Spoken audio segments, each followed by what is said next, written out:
Okay, so I'm going to do one more quick video on simplifying radicals, and that is multiplying and dividing, and it won't take too long. So I'm going to start by writing a problem, and that is square root of 2 times the square root of 3. So when we're multiplying radicals, the numbers under the radicals multiply together. So the square root of 2 times the square root of 3 would be the square root of 6. Okay, if I have 3 square root 2 times 5 square root 3, okay, the numbers on the outside multiply together, so 3 times 5 would get me 15, and the square root of 2 times the square root of 3 would get me the square root of 6. So 3 square root 2 times 5 square root 3 gets me 15 square root 6. Now, I have a lot of people, when they're taking these quizzes and tests, that get confused. They forget, when am I adding and when am I multiplying, and do I add the numbers under the radical or do I multiply?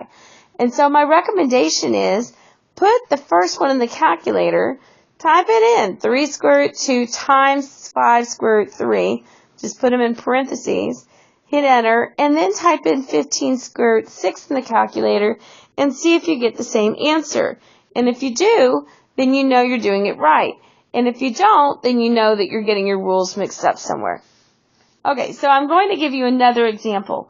This time, I'm going to do 2 square root 2 times 3 square root 6. And looking at these individual radicals, these are not radicals that could be simplified. But when I multiply these together, 2 times 3 is 6. And I multiply 2 times 6, that's 12. Well, 12 can be simplified. And the reason for that is this radical has a 2, and this 6 is a 2 and a 3. So these 2's come together and come out, okay? So here's my 4 and my 3, and here's 2 and 2, and there's my 3. So my 2's come out. So I've got 6 times 2 here, and then I've got a 3 left behind.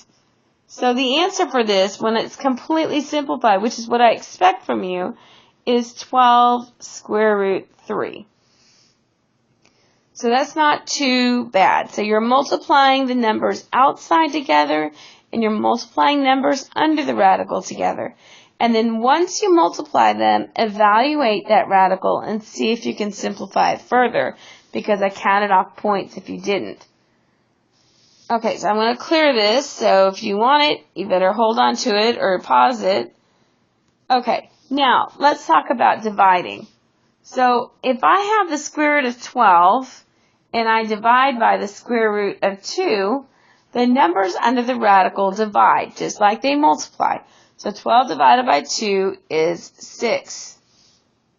All right, now what if I have the square root of 12 divided by 2?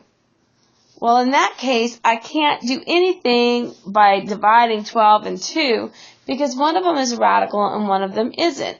So you've got to keep that in mind. However, that 12 can be simplified because 12, like we did in the last one, is 4 times 3 and 4 is 2 times 2. So 12 divided by 2, or square root of 12 divided by 2, can actually be simplified into 2 square root 3 divided by 2, because the 2's go on the outside and the 3 stays on the inside.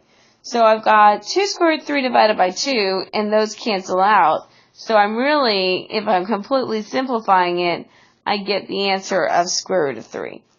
So I hope that helps, and if you have other questions about adding, subtracting, multiplying, or dividing radicals, please come see me in tutorials, or there's just a whole lot of videos on YouTube that you can use, a lot of different resources.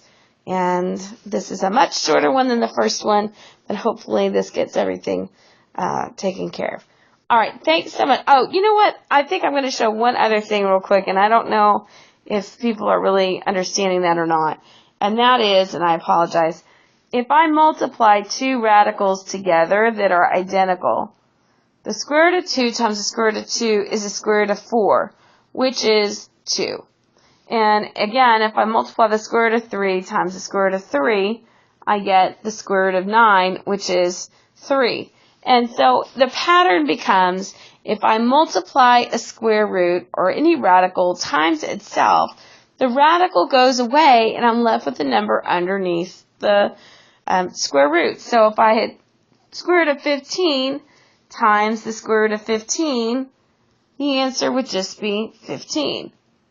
Likewise, if I said the square root of 5 squared, that's really square root of 5 times the square root of 5, which gets me 5 as my answer. So hopefully that, if you've had any questions about that, that will help you as well. Alrighty, happy